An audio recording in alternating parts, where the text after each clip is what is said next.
ذلك من الشاهدين والشاكرين والحمد لله رب العالمين.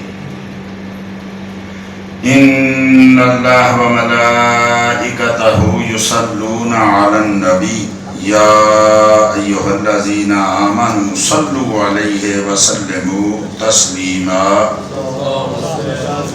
الصلاة والسلام عليك يا سيدي يا رسول الله وعلى آلك وصحابك يا سيدي يا حبيب الله. اللهم صل على سيدنا ومولانا محمد بعدد كل ذرة مئة ألف مرة كلما ذكره الذاكرون وكلما غفل عن ذكره الغافلون.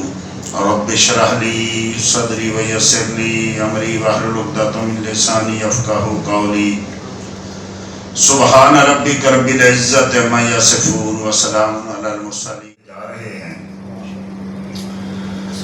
حج کا ہر منسک اللہ کے کسی نہ کسی بندے کی طرف منسوب ہے.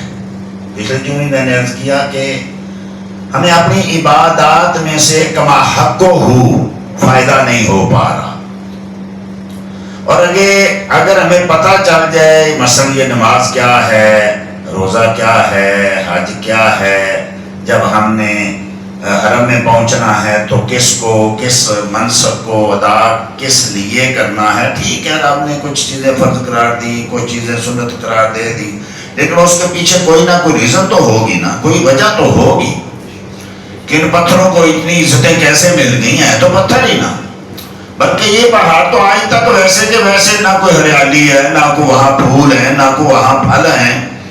یہ تو ایسے باوفا پہاڑ ہیں کہ جس شکل میں انہوں نے ابراہیم خلیل اللہ کو دیکھا، انہوں نے آج تک اپنی وہ شکل نہیں بدلی. جس شکل میں ان پہاڑوں نے مصطفیٰ کو دیکھا، آج تک شکل نہیں بدلی. دیکھیے دنیا اتنی صدیاں گزر گئیں، ہر طرف ہریالی، چشمے، نہ جانے کیا سے کیا. آج بھی احد کو دیکھیں تو ویسے کہ ویسے ہی کھڑا ہے. جبل نور کو دیکھیں تو آج بھی ویسے کا ویسا ہی ہے. غار حرا کو دیکھیں تو آج بھی بظاہر لحاظ سے دیکھیں تو کچھ وہاں ہریالی نہیں ہے، کوئی چشمے نہیں ہے، کوئی ایسی بات نہیں کہ وہاں آدمی جا کے بیٹھے، کوئی وہاں سایہ ہو. تو یہ ایسے باوفا ہیں کہ انہوں نے آج تک اپنی حیت نہیں بدلی، اپنی شکل نہیں بدلی. کعبہ بدل گیا، مسجد نبی بدل گئی، وہ گلیاں بدل گئی، وہ بازار بدل گئے، لیکن یہ چند پہاڑ ابھی تک. جبل رحمت ہے تو وہی ہے، مینا ہے تو وہی ہے، مزدلفہ ہے تو وہی ہے، غار ثور ہے تو وہی ہے، احد ہے تو وہی ہے. تو آج تک وہی اسی شکل میں موجود ہیں. تو جب ہم ان کو دیکھتے ہیں اور پھر دیکھتے ہیں کہ یہ وہی ہیں جنہوں نے مصطفیٰ کی زیارت کی تھی، یہ وہی ہیں جنہوں نے مصطفیٰ کی بارگاہ میں صلاۃ و سلام عرض کیا تھا، یہ وہی پہاڑ ہیں جن پہ آقا کریم صلی اللہ تعالیٰ علیہ وسلم اور حضرت اسماعیل اور حضرت ابراہیم کے قدم لگے تھے. یہ وہی ہیں. جیسے ان بندوں نے جو ہے وہ یعنی وفا کی، اللہ کے بندوں نے جیسے رب کی بارگاہ میں وفا کی، ایسے ان سے منسوب چیزوں نے ان کے ساتھ وفا کی. اور وفا کرنے والا ہمیشہ زندہ ثابت رہتا ہے. رب کریم نے ارشاد فرمایا کہ ہم نے وَإِذْ ابراہیم رَبُّهُ بِكَلِمَاتٍ، ہم نے ابراہیم کو کچھ کلمات کے ساتھ آزمایا. کچھ چیزیں حضرت ابراہیم پر ہم نے آزمائش کے طور پہ پیش کی. فَأَتَمَّهُنَّ، تو انہوں نے ان کو پورا کر دیا. اب جب پورا کر دیا، یہ بہت لمبی بحث ہے، بچپن سے لے کے کعبہ بننے تک جو، اور کعبہ بننے کے بعد بھی جو امتحانات پیش کیے رب کریم نے، رب کہتا ہے ان کو پورا کر دیا. اب جب پورا کر دیا تو جب امتحان ہوتا ہے تو پھر اس کے بعد رزلٹ ہوتا ہے. تو اگر پاس آدمی ہو جائے تو کچھ انعام بھی ملتا ہے. اور اب کا بھی یہی طریقہ ہے. دیکھیں نا، جو پاس ہوں گے قیامت کے دن انعام ملے گا. دنیا میں بھی ملتا ہے, آخرت میں بھی ملتا ہے, قبر میں بھی ملتا ہے. رب کا یہی طریقہ ہے کہ جو اس کی بارگاہ میں کامیاب ہوتا ہے اس کو وہ انعام دیتا ہے. دنیا میں بھی عزت دیتا ہے, نیک صالح اولاد دیتا ہے, صالح دوست دیتا ہے. یہ سب رب کے انعامات ہیں. اچھی بیوی, اچھا گھر, اچھے دوست, اچھے رشتہ دار, یہ رب کا انعام ہے. اور جتنا کچھ زیادہ رب کی بارگاہ میں وفا کرے گا انعام اتنا زیادہ ملے گا. مصطفیٰ کریم سے بڑھ کے کون ہوگا؟ تو مصطفیٰ کریم کے ارد گرد دیکھیں, آپ کے ازواج دیکھیں, یہ رب کا انعام ہے نا. سیدہ خدیجہ, حضرت سیدہ عائشہ, سبحان اللہ. دوستوں میں دیکھیں, غلاموں میں دیکھیں, ابو بکر صدیق, عمر فاروق, عثمان والی, بلال و مقداد, یہ رب کا دنیا میں نا. اور آخرت کا انعام ان کا تو کوئی جانتا ہی نہیں, لیکن اپنے دوسرے بندوں کو بھی قبر میں بھی انعام, قبر میں بھی چشمے, قبر میں بھی, حشر میں بھی سب کچھ. تو رب کریم نے جب ان کو آزمایا تو ہم کہا بھائی آزمایا تو ان کو پورا کر دیا. حضرت ابراہیم نے ہر ایک امتحان میں حضرت ابراہیم علیہ السلام پورے اترے. اب جب آدمی حج پہ جاتا ہے نا, اگر یہ چیزیں اس کے ذہن میں ہوں تو پھر حج کا مزہ بھی اور آتا ہے اور اس کے فوائد بھی اور ہوتے ہیں. یہ حج اسود کیا ہے, یہ مقام ابراہیم کیا ہے, یہ مزدلفہ کیا ہے, یہ جو ہے راہیں کیا ہیں, یہ زمزم کیا ہے, یہ غاریں کون سی ہیں, یہ کیا چیزیں ہیں, یہ کیسے آئیں, کہاں سے آئیں. پھر وہ جو دیوانے لوگ ہوتے ہیں پھر ان سے باتیں کرتے ہیں, وہاں بیٹھ جاتے ہیں. یہ بھی یاد رکھیے کہ یہ سارے سنتے بھی ہیں, جانتے بھی ہیں اور بولتے بھی ہیں. یہ گرمی میں گرم ہوتے ہیں, سردی میں سرد ہوتے ہیں, اس کا مطلب ہے ان پہ اثر ہوتا ہے. اگر گرمی میں گرم اور سردی میں سرد ہوتے ہیں, گرمی کو جذب کرتے ہیں, سردی کو جذب کرتے ہیں, دن رات کے فرق کو جانتے ہیں, تو یہ کیسے ہو سکتا ہے کہ نبی اور غیر نبی کے فرق کو نہ جانے؟ یہ کیسے ہو سکتا ہے نیک اور بد کے جو فرق کو نہ جانے؟ ہے نا, یہ حجر اسود کیسے کالا ہو گیا؟ یہ تو سفید تھا نا, یہ تو جنت کا پتھر تھا اور دودھ سے زیادہ سفید تھا. مشرکوں کے ہاتھ لگ رہا, کس کا مطلب اس کو پتہ چلتا ہے مجھے کس کا ہاتھ لگ رہا ہے. گناہ گاروں کی گناہوں کو چوس چوس کے سیاہ ہو گیا, اس کا مطلب اس کو پتہ چلتا ہے.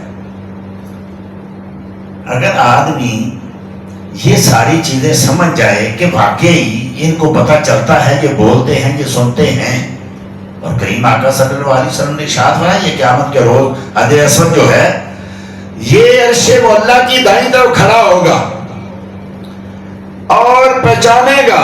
اس کی 2 آنکھیں ہوں گی, اس کے 2 کان ہوں گے, خوبصورت چہرہ ہوگا, اور رب کی بارگاہ میں سوال کرے گا یا اللہ یہ بھی آیا تھا, یہ بھی آیا تھا, یہ بھی آیا تھا, اس نے استلام کیا تھا, اس نے چوما تھا, اس نے ہاتھ سے اشارہ کیا تھا, اس نے یہ بولا تھا.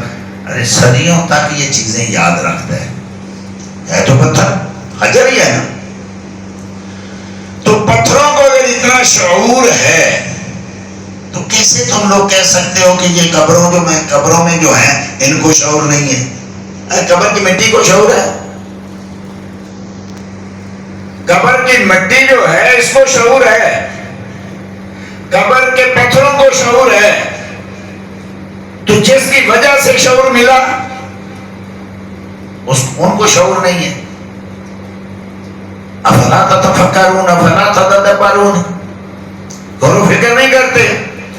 پہلے نمبر پہ تو یہ کہ علماء نے لکھا یہ 30 جو چیزیں تھیں رب کریم نے حضرت ابراہیم پہ پیش کی.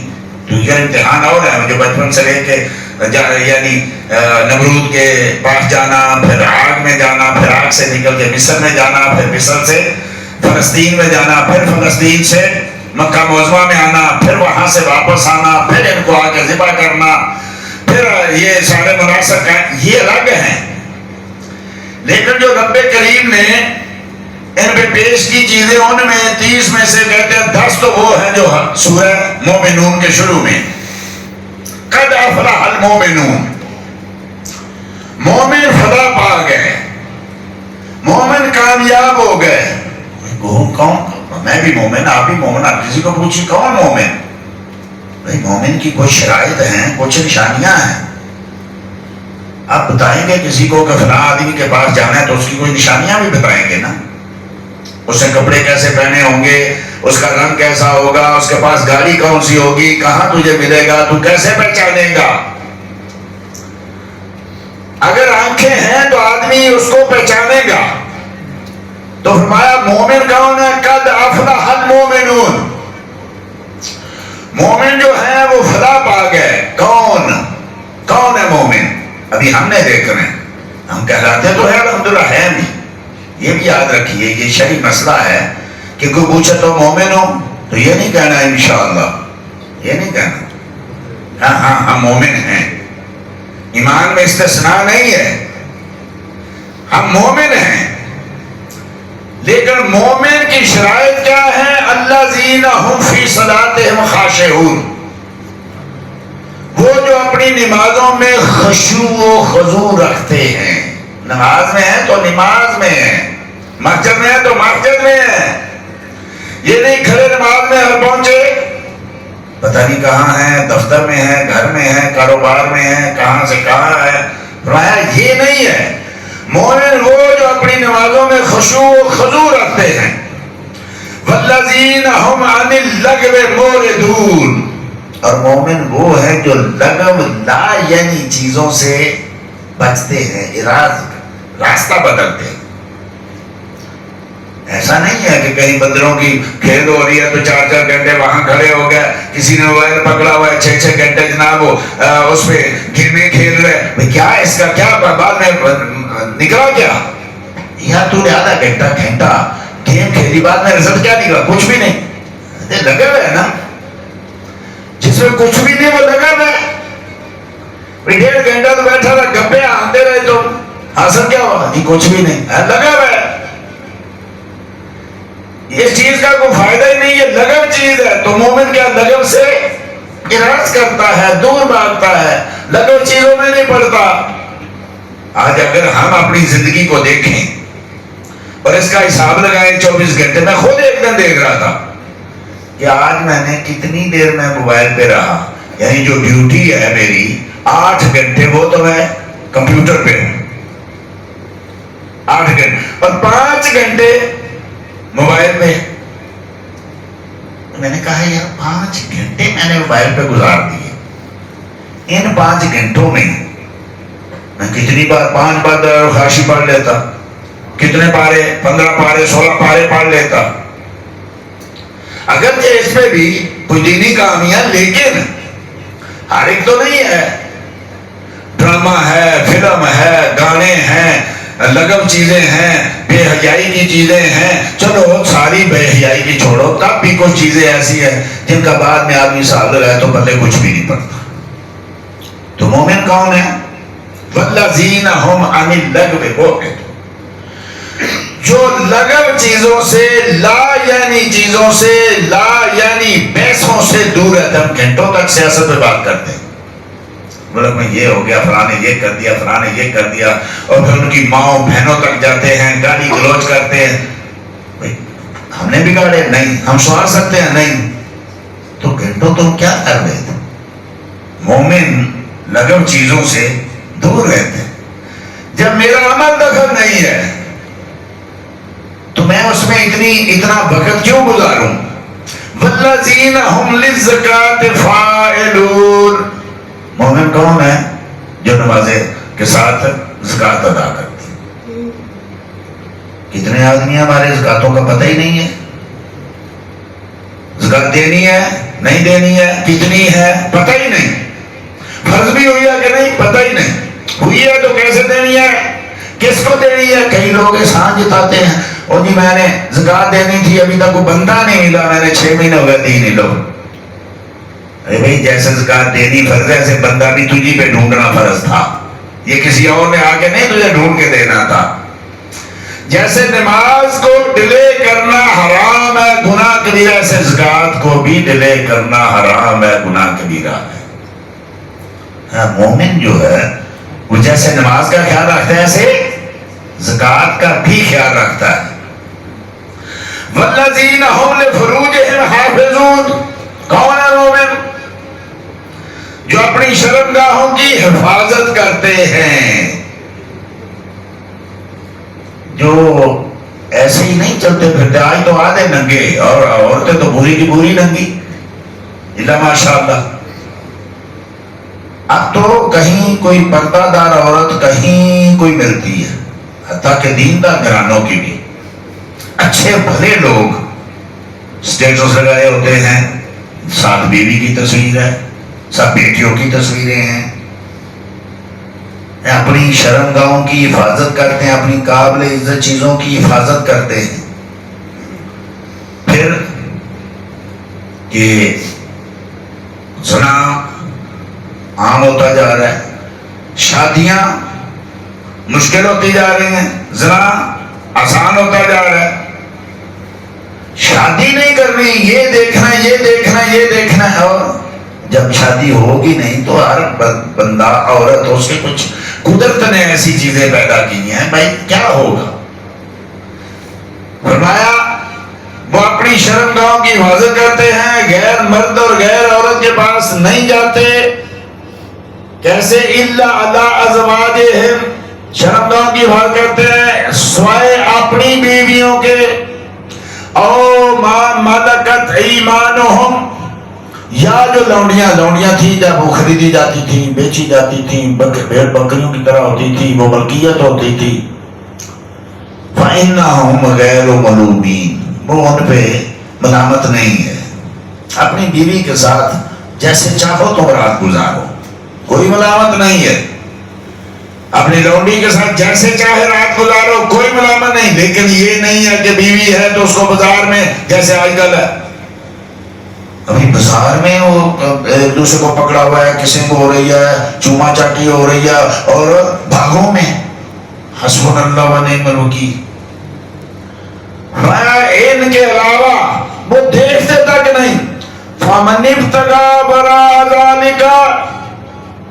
جو ان دونوں کے علاوہ اس نے کوئی تیسرا طریقہ نکالا، جیسے آج کل ہیں طریقے غیر عورت کے ساتھ یا مرد کے ساتھ، یا جیسے آج کل ہم جنس پرستی نکل آئی ہے.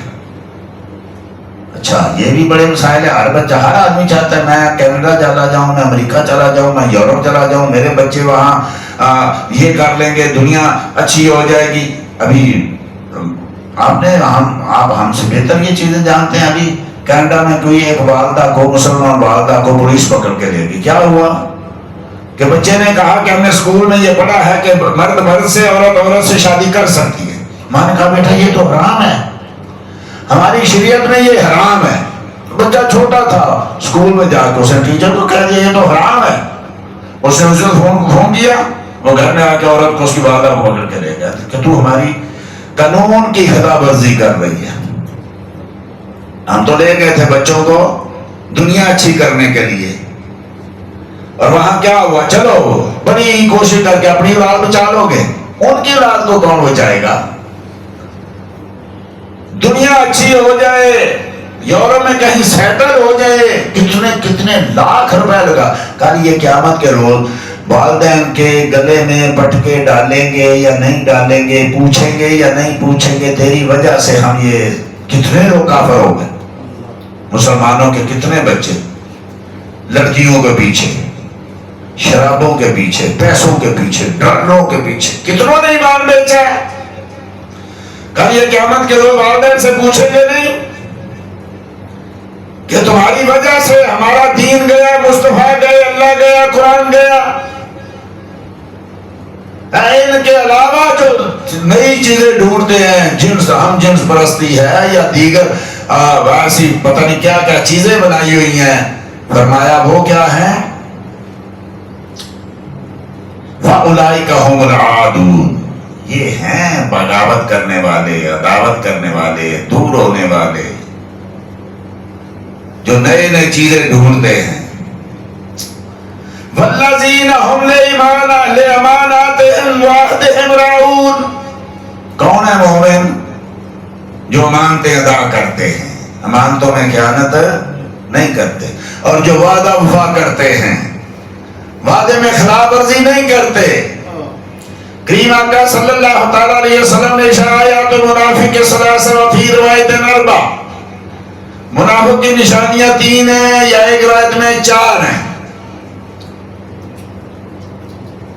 فرمایا اذا حدث کذب، بات کرے تو جھوٹ بول دے، اذا اؤتمن خان، جب اس کے پاس امانت رکھی جائے تو امانت میں خیانت کرے، وَإِذَا وَعَدَ أَخْلَفَ، وعدہ کرے تو وعدہ خلافی کرے، وَإِذَا خَصَمَ شَتَمَ، جب لڑائی جھگڑا کرے تو گالی گلوچ دے۔ ہم میں کون ہے جو لڑتے وقت بھی جو ہے وہ ایسے پڑے گا؟ اب تو لوگوں کی عادت بن گئی، عادت گالی دینا عادت بن گئی، لڑائی کے بغیر بھی، لڑائی کے بغیر بھی ویسے مذاق میں گالی۔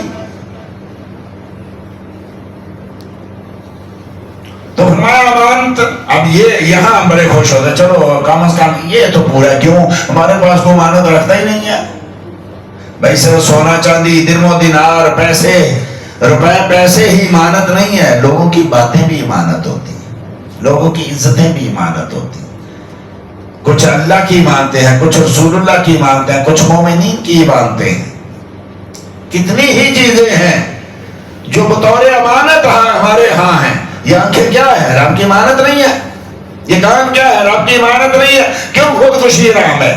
میرا جسم ہے، میری مرضی میں جو چاہوں کروں گا، نہیں، تیرا جسم نہیں ہے، یہ رب کی امانت ہے، تو خودکشی نہیں کر سکتا، تو اس کو بیچ نہیں سکتا، کیونکہ یہ تیرا اپنا نہیں ہے۔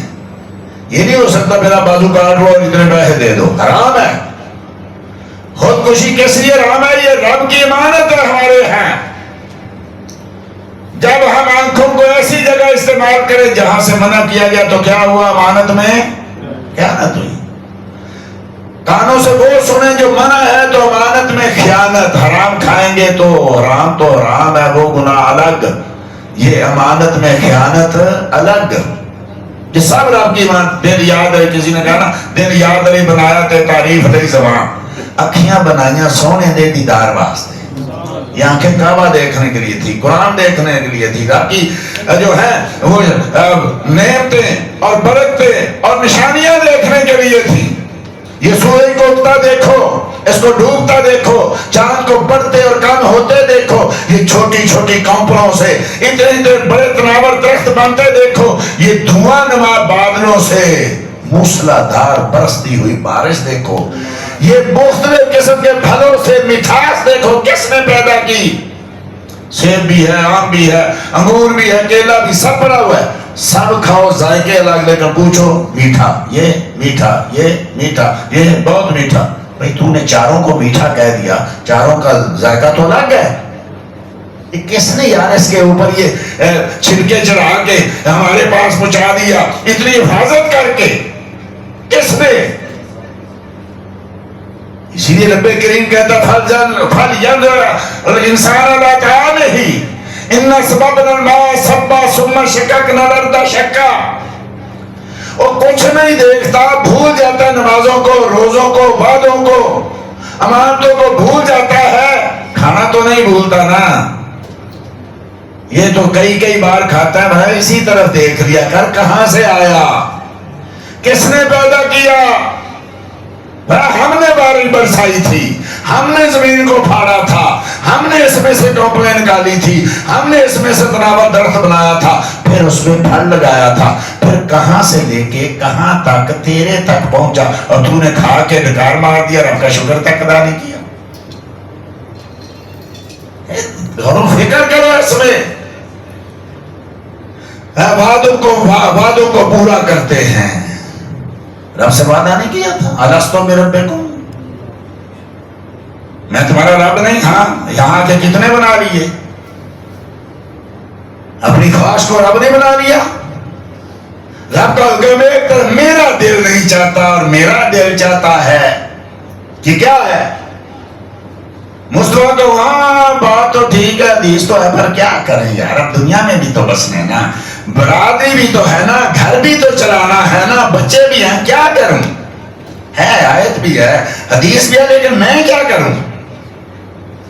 جو وعدے کیے تھے یاد کرو، کتنے وعدے رب سے تھے، کتنے مصطفیٰ سے تھے، کتنے لوگوں سے ہیں، اور تم کیا کر رہے ہو؟ امانتیں کدھر گئی تمہاری؟ والذین هم علی صلواتہم یحافظون، صرف نماز پڑھتے ہی نہیں ہیں، نماز کی حفاظت بھی کرتے ہیں۔ نماز کو جب پڑھنا ہے تب پڑھتے ہیں، جیسی پڑھنی ہے تیسی پڑھنی ہے۔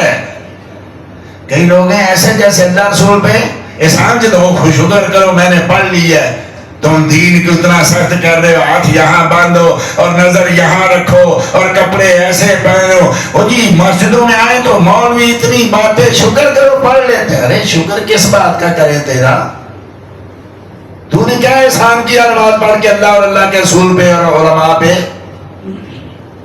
وہ نماز کی حفاظت کرتے ہیں، اور یہ کب پڑھتے ہیں؟ آج کل یہ بھی ایک بڑا مسئلہ چلا ہوا نا، اور جی جب پڑھو کٹھی کر کے پڑھ لو، ایک حدیث ہے آج کل اس پہ بڑا زور دیا جا رہا ہے۔ سارے صحابہ میں سے ایک صحابی نے کہا، اور وہ بھی ساتھ راوی نے تابعی نے بتا دیا ایسے نہیں ہے ایسے ہے، اور اس پہ اعتراض، رب کی نمازیں ہیں، 5 نمازیں ہیں تو 5 اذانیں ہیں نا۔ ایک مسلک نے نمازیں 3 کر دی، 2 زور اثر کٹھی پڑھ لی، مغرب عشاء کٹھی پڑھ لی، فجر اللہ پڑھ لی، چلو۔ اور کئی آج ان کے چیلے اور بھی پیدا ہو رہے ہیں، یعنی نماز ہی پڑھنی ہے تو اپنی مرضی سے، جب دل چاہے پڑھو، جب دل نہ چاہے نہ پڑھو، اور پھر جتنی چاہو پڑھو۔ آج کل یہ بھی ایک مسئلہ، اور جی فرض پڑھ لو، سنتوں کا کیا ہے؟ یہ مولویوں نے سختی کر دی ہے، کوئی 17 نماز 17 رکعتیں پڑھو، کوئی 10 پڑھو، کوئی اتنی پڑھو، اور فرض پڑھو جی۔ ہاں نماز تو ہوگی فرض پڑھے، لیکن وہ نماز نہیں ہوئی جو مصطفیٰ نے پڑھی تھی۔ مصطفیٰ نے سنتیں پڑھی کہ نہیں پڑھی؟ تو کون سا دین لے کے آیا؟ کہاں سے تو نے یہ لے لیا؟ ہے نماز کی حفاظت، کیسے پڑھنی ہے، کتنی پڑھنی ہے، کب پڑھنی ہے، کہاں پڑھنی ہے، کیسے پڑھنی ہے، یہ حفاظت ہے۔ یہ نہیں جب چاہو، جتنی چاہو، جہاں چاہو، جس کے پیچھے چاہو، نا۔ مومن کی شان یہ ہے، آج تو پیسے کی حفاظت ہوتی ہے ہر چیز، نماز کی نہیں۔ رکھو نا باہر، وہاں سونا رکھ کے آ جاؤ، وہاں نکالو درہم باہر رکھ کے آ جاؤ، نہیں نہیں نہیں، کوئی لے جائے گا۔ نماز جہاں چاہو، جب چاہو، پھر جتنی چاہو۔ میں تو کہا کرتا ہوں ایک رکعت کا اگر 1 درہم ملے تو پوچھیں گے شاہ کی 40 رکعت نہیں ہو سکتی؟ یہ 17 کیوں ہوگی؟ ارے 1 درہم بھی نہیں ہے اس کی قیمت۔ تراویحوں میں ہوتا ہے کہ نہیں؟ 20 تراویح نہیں پڑھنی چاہیے، کون پڑھے؟ 8 بھی تو حدیث ہے نا، 12 والی بھی ہے، اور پھر 3 راتیں پڑھی ہیں۔ 1 درہم کی 1 تراویح ہو تو کہنے یار امام مالک کا مسلک بڑا اچھا ہے، وہ 40 رکعتیں پڑھتے تھے۔ تو ہم نے تو اس کی نماز کی جو ہے وہ اتنی بھی قدر و قیمت نہیں کی، 1 درہم کے برابر بھی۔ نماز کی حفاظت کرتے ہیں، اولئک ھم الوارثون، یہ ہے وارث۔ یہ صرف ایک سورت میں نے بیان کیا، اور بھی ساری بہت ساری ہیں۔ کس چیز کے؟ الذین یرثون الفردوس ہم فیہا خالدون، یہ فردوس کے مالک ہیں، جنت الفردوس کے مالک، وارث بنا دیا اللہ نے ان کو۔ دوسری جگہ ارشاد ہے وَلَقَدْ كَتَبْنَا فِي الزَّبُورِ مِن بَعْدِ ذِكْرِ أَنَّ الْأَرْضَ يَرِثُهَا عِبَادِيَ الصَّالِحُونَ، یہ تو میں نے رب کہتا تورات میں بھی نازل کی، انجیل میں بھی نازل کی، اور زبور میں بھی نازل کی، اب قرآن میں بھی کہہ رہا ہوں کہ جنت کا وارث میں نے اپنے نیک اور صالح لوگوں کو بنا دیا ہے۔ تمہیں جو وراثت میں چیز ملتی ہے اس میں جو چاہو بو، جو چاہو کاٹو، وراثت میں ملی ہے۔ جنت میرے نیک بندوں کی وراثت ہے۔ تو حضرت ابراہیم خلیل اللہ کو ان چیزوں پہ آزمایا، اور رب کہتا ہے انہوں نے وہ پوری کر دی۔ جب پوری کر دی تو رب کریم نے کہا قال انی جاعلک للناس اماما، اے ابراہیم میں نے تجھے کائنات کا امام بنا دیا۔ امامت ایسے نہیں ملتی۔ جب سارے امتحانوں سے کامیاب ہوئے تو ابراہیم کو کہا اے ابراہیم میں نے تجھے لوگوں کا امام بنا دیا۔ فوراً جب انعام ملتا ہے، کوئی چیز ملتی ہے تو آدمی کے ذہن میں آتا ہے مجھے تو مل گیا، میرے گھر والوں کا کیا ہوگا، میرے دوستوں کا کیا ہوگا۔ فوراً حضرت ابراہیم علیہ السلام نے جب رب نے کہا نا میں نے تجھے امام بنایا تو فوراً ابراہیم علیہ السلام بولے قال ومن ذریتی، بھائی میری اولاد، مجھے تو نے امام بنا دیا، میری اولاد اس کا کیا بنے گا؟ رب نے ارشاد فرمایا قال لا ینال عہد الظالمین، دیکھو ابراہیم یہ وعدے جتنے کیے تیری اولاد کو دوں گا لیکن ظالموں کو میرا وعدہ نہیں پہنچے گا۔ جو ظالم ہو جائیں گے نا ان تک نہیں ہے، ہاں تیری اولاد جو تیرے راستے پہ چلتی رہے ان کو یہ ساری چیزیں دوں گا۔ ایک دن آپ نے بھی سنا ہوگا پاکستان کی اسمبلی میں ایک عورت کہہ رہی تھی اسرائیل کے ساتھ اتنی بھی دشمنی کیوں؟ بھئی ہم ان پہ درود بھیجتے ہیں اللہم صلی علی محمد وعلی آل محمد کما صلیت علی ابراہیم وعلی تو یہ آل ابراہیم ہے، یہ حضرت اسحاق کی اولاد میں سے ہیں سارے یہودی، تو ان پہ تو ہم درود بھیجتے ہیں، تو ان سے مخالفت کیوں؟ بھائی مخالفت اس لیے کہ اللہ نے کہا میرا حکم میرا وعدہ ظالموں کو نہیں پہنچے گا، ہیں حضرت اسحاق کی اولاد میں سے، لیکن چونکہ مصطفیٰ کے مخالف ہو گئے، آقا کو نہیں ماننا، اختلاف کیا، فرمایا ہند تک وہ وعدہ نہیں پہنچے گا۔ آج کل کئی ہے بعد عقیدہ ہو جاتے کہتے دیکھو جی ہم سید ہیں، ہاں ہم سیدوں کے خادم، لیکن رب نے کہا ظالموں کو۔ اب جو سیدہ عائشہ پہ الزام لگائے گا ظالم ہوا کہ نہیں ہوا؟ جو سیدنا صدیق اکبر کو مومن نہ مانے ظالم ہوا کہ نہیں ہوا؟ تو ہے ظالموں کو میرا عہد نہیں پہنچے گا۔ جو اولاد میں سے ہیں ابراہیم کی وہ بھی قابل احترام، اور جو مصطفیٰ کی اولاد ہے وہ بھی قابل احترام۔ خون جیسے دوڑتا ہے ایسے اہل بیت کی محبت خون میں دوڑنی چاہیے، لیکن رب کریم نے کہا لا ینال عہد الظالمین، میرا حکم میرا وعدہ جو ہے وہ ظالموں کو نہیں پہنچے گا۔ وَإِذْ جَعَلْنَا الْبَيْتَ مُثَابَةً لِلنَّاسِ وَأَمْنًا وَاتَّخِذُوا مِن مَّقَامِ إِبْرَاهِيمَ مُصَلًّى، اب حکم ہوا کہ کعبہ بنا دو۔ حضرت ابراہیم خلیل اللہ علیہ الصلوۃ والتسلیم کو، جیسا پچھلی بار میں نے عرض کیا حضرت ابراہیم نے خلیل جب نکلے نا نارے نمروز سے تو ہجرت کی تو مصر پہنچے۔ مصر کا بادشاہ بھی بڑا ظالم تھا، اس نے حضرت سارہ رضی اللہ تعالی عنہا کی طرف غلط نگاہ اٹھائی، آپ بڑی خوبصورت تھی وہ ہماری امی جان، اور جب اس ظالم نے دیکھا تو اس کا ایک قانون تھا کہ جس کی بھی شادی ہو پہلی رات وہ میرے گھر میں گزارے گی۔ تو حضرت ابراہیم جب داخل ہونے لگے تو پتا تھا یہاں تو یہ ہے اگر کہوں گا میں شادی شدہ ہے تو یہ گھر لے جائے گا، تو آپ نے ایک حوضیہ بنایا، پالکی بنائی، اس میں بند کیا حضرت سارہ کو، اور جب مصر میں داخل ہونے لگے تو وہاں وہ چیک پوسٹیں بنی ہوئی تھی، چیک کراؤ بھائی کیا ہے، کہا جو بھی آپ اپنا مسعود چنگی لیں اور چھوڑ دیں، اپنا ٹیکس لیں اور چھوڑ دیں، کہا نہیں دکھاؤ، کہا نہیں جتنا چاہو گا، جو بات کہتے گئے تو ان کا شک بڑھتا گیا کہ ضرور اس میں کوئی قیمتی چیز ہے۔ زبردستی کھولا تو اس میں حضرت سارہ تھی رضی اللہ تعالیٰ عنہا، 14ویں کے چاند کی طرح چمکتی تھی۔ انہوں نے بادشاہ کو خبر دی، مختصر عرض کرتا ہوں، بادشاہ نے اپنا قانون توڑا، کہا کون ہے؟ کہا یہ میری بہن ہے، یعنی اسے مراد دینی بہن لیا تاکہ عزت بچ جائے۔ ایسے موقعوں پہ عزت بچانے کے لیے ایسی باتیں کرنا جائز ہے۔ وہ جو حدیث میں ہے بخاری شریف کی کہ حضرت ابراہیم خلیل اللہ 3 جھوٹ بولے تو وہ جھوٹ بے معنی کذب نہیں ہے، جھوٹ بے معنی خلاف واقعہ بات ہے۔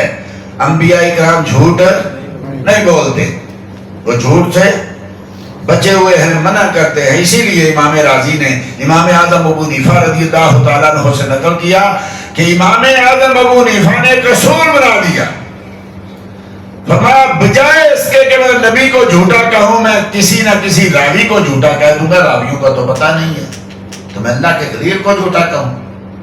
تو خلاف واقعہ بات پہ لفظ بولا گیا، حقیقت اس میں نہیں ہے۔ تو گھر لے گیا، حضرت سارا پہ بری نگاہ ڈالی، آزمانے لگا تو آج شاد ہو گیا۔ کہا یہ کیا؟ کہا میں جس کی بیوی ہوں نا، یہ میرے خامند ہیں، یہ اللہ کے نیک بندے ہیں، تو اس لیے اللہ میری حفاظت کرے گا۔ مختصر یہ کہ حدیث میں آیا کہ حضرت ابراہیم خلیل اللہ نے اسی وقت جب بھی کوئی وَاسْتَعِینُوا بِالصَّبْرِ وَالصَّلَاةِ کوئی بھی مصیبت آئے تو رب کریم نے کہا صبر اور نماز سے مدد چاہو۔ کتنی بڑی مصیبت ہے، فوراً وضو ہے تو 2 نفل پڑھو، نہیں تو وضو کرو، وضو کر کے 2 نفل پڑھو۔ کتنی ہی بڑی بری خبر ملے، جب سلام پھیرو گے تو دل مطمئن ہو چکا ہوگا۔ رب کہتا ہے مدد چاہو نماز سے اور صبر سے، ان اللہ مع الصابرین، اللہ صبر کرنے والوں کے ساتھ ہے۔ ہر آزما کے دیکھ لیجئے کتنی بڑی خبر پہنچے، کتنی بری خبر پہنچے، بجائے حال پاریا کرنے کے، رونے کے، ویلا کرنے کے، فوراً وضو کر کے رب کی بارگاہ میں کھڑے ہو جاؤ، ساری کی ساری جتنا وہ دل سے اتر جائے گا اور دل میں یہ ہو جائے گا کہ اللہ کرم کر دے گا۔ تو حضرت ابراہیم نے فوراً نفلوں کی نیت باندھی۔ جب نفلوں کی نیت باندھی تو رب کریم نے کرم کیا، جو دیواریں تھیں نا وہ بالکل شیشے کی ہو گئی، ادھر سے ادھر آنچیں نظر آ رہی تھی۔ انبیاء کے سامنے ویسے بھی سبحان اللہ کیا ہے، انبیاء تو جدھر نظر کریں ہر چیز، میرے کریم آقا نے کہا نا کائنات جو قیامت تک ہونے والا ہے میں سب کو یوں دیکھ رہا ہوں جیسے اپنے ہاتھ کی ہتھیلی کو دیکھ رہا ہوں۔ ارے جن کے غلاموں کا یہ حال ہے، نظرت الی بلاد اللہ جمن کا خطرۃ علی حکم اتصالی، جن کے غوث اعظم جن کی اولادوں کی اولادوں کی اولاد کہتی ہے کہ میں سارے رب کے شہروں کو یوں دیکھ رہا ہوں جیسے اپنے ہاتھ پہ رکھی ہوئی، ہتھیلی پہ رکھی ہوئی ایک خردرۃ، ایک کیا کہتے ہیں اس کو، سرسوں کے دانے جتنی۔ اب سمجھ نہیں آتی، ایسے مانگتے تو ہم ہیں۔ اب جو ہے نا یہ کمپیوٹر آیا تو اس میں ڈاٹ اور ڈاٹ کو کھولتے جائیں، وہ پورا گھر بن گیا، گھر سے پھر اور کھولے، شہر بن گیا، شہر سے اور کھولے، دنیا ساری۔ تو سمجھ آتی ہے کہ جب آدمی اس کو زوم کرتا کرتا کرتا جو ہے نا وہ یہاں تک پہنچتا ہے تو کائنات اس کے سامنے ہوتی ہے، ایک ایک گھر، ایک ایک بندہ، ایک ایک بندے کا ایک ایک دل جو ہے وہ اس کے سامنے ہوتا ہے۔ لیکن جب وہ دیکھتا ہے تو بالکل ڈاٹ ہوتا ہے، بالکل نقطہ ہوتا ہے۔ اسی لیے تو میرے کریم نے کہا نا کہ بھئی ساری کائنات کو میں یوں دیکھ رہا ہوں جیسے اپنے ہاتھ پہ رکھی ہوئی ایک سرسوں کے دانے کو دیکھتا ہوں۔ تو ساری آئینے وہ شیشے کے ہو گئے۔ حضرت ابراہیم دیکھ رہے ہیں وہاں کیا ہو رہا ہے، سبحان اللہ۔ علماء نے بیان کیا حضرت مریم پہ الزام لگا، یہودیوں نے الزام لگایا تو رب نے کہا تیرا بیٹا گواہی دے گا۔ حدیثہ بولے حضرت یوسف پہ الزام لگا تو ہے تیرے گھر کا ایک بچہ وہ گواہی دے گا۔ حضرت جریج پہ لگا، کئی بار میں نے ان کا واقعہ بیان کیا، حضرت جریج کا الزام لگا تو اسی وقت جو بچہ پیدا ہوا تھا وہ گواہی دے گا۔ حضرت یہاں الزام لگانے والا کوئی نہیں تھا لیکن غلط نظر تھی تو رب کریم نے کہا ابراہیم ان کو حضرت مریم کو دیکھے عیسیٰ علیہ الصلوۃ والتسلیم، حضرت یوسف کو دیکھے ان کے گھر کا ایک بچہ، اور حضرت سارہ کو دیکھے ابراہیم میرے محبوب تو آرام کر، تیری آل پہ تیری عائشہ پہ الزام لگے تو گواہ میں بن کے پیش ہوں گا۔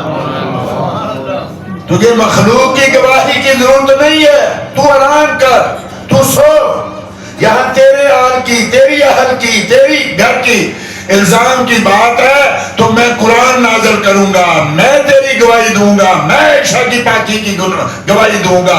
وہاں تو یہاں نہیں کیا، پہاڑ نہیں اٹھائے، شیشہ نہیں بنایا مصطفیٰ کے لیے، اس لیے کہ تکلیف ہوگی مصطفیٰ کو۔ لوگ کہتے بھی ہیں کہ دیکھو جی اگر مصطفیٰ کو علم ہوتا تو اتنی تکلیف کیوں، اتنی پریشانی کیوں اٹھائی؟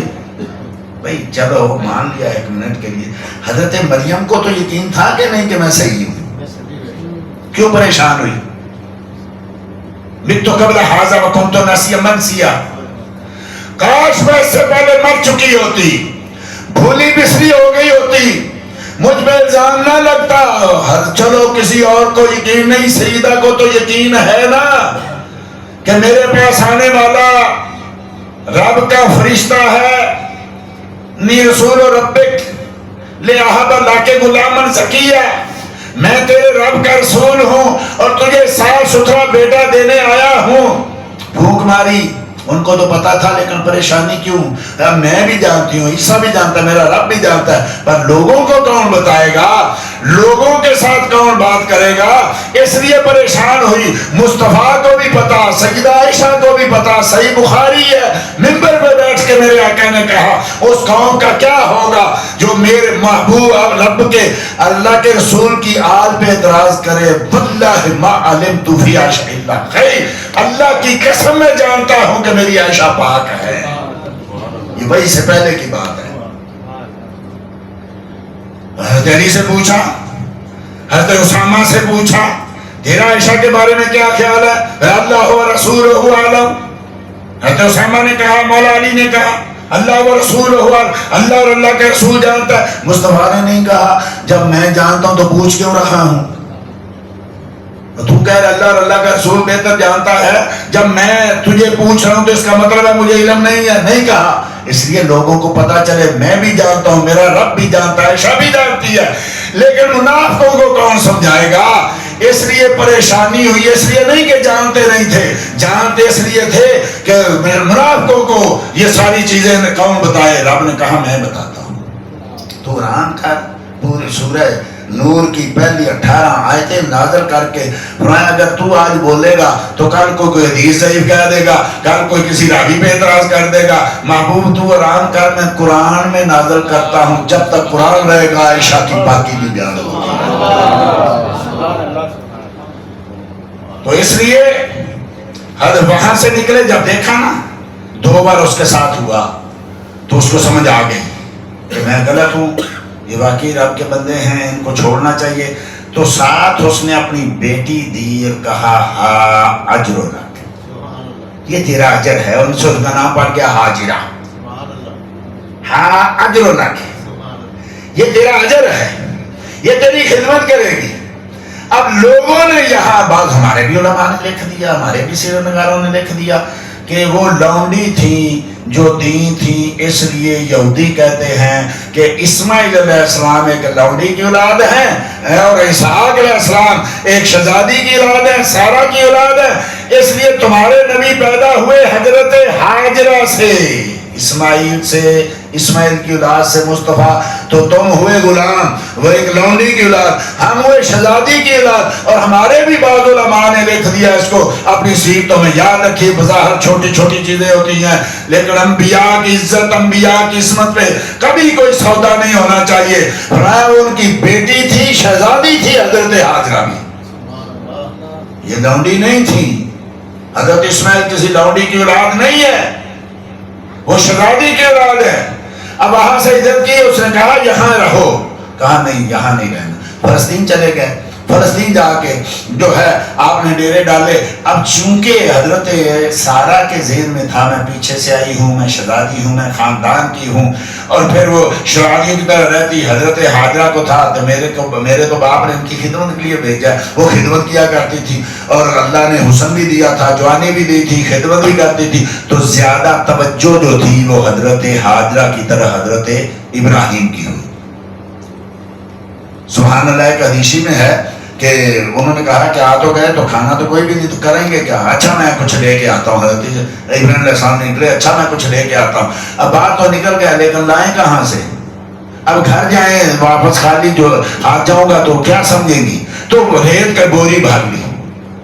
اور ویسے بھی یہ بعض کتابوں میں لکھا ہے کہ کسی کے گھر بھی جاؤ، اپنے گھر بھی جاؤ تو خالی ہاتھ نہ جاؤ، کچھ نہ کچھ لے کے جاؤ، تاکہ بچوں کو جو ہے وہ ان کے دل میں آئے باپ آیا ہے، ماموں آیا ہے، چاچو آیا ہے، کچھ نہ کچھ لے کے آیا، کچھ تھوڑا بہت تحفہ ضرور لے لینا چاہیے گھر والوں کے لیے یا میزبانوں کے لیے۔ تو آپ نے ریت کی بوری بھری اور کندھے پہ اٹھائی اور جا کے پریشانی کی حالت میں ریت کی بوری اتاری اور سو گئے۔ تھوڑی دیر بعد آنکھ کھلی تو تازہ گندم کی روٹی کی خوشبو آ رہی تھی، اور حضرت حاضرہ کی حضور اٹھ کے کھانا کھا رہے، یہ تازہ گندم کا کھانا کدھر سے آ گیا، روٹی کدھر سے آ گئی؟ حضور وہی جو گندم آپ لے کے آئے تھے،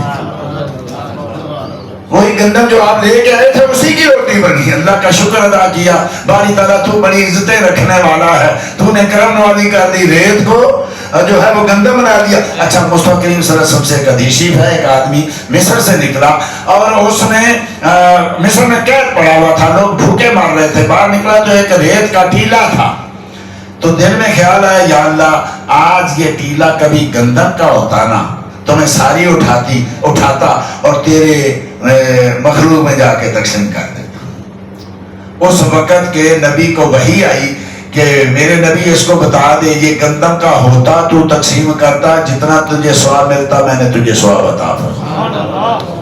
نیک نیت، اچھی نیت کر لے، ثواب اللہ دے گا۔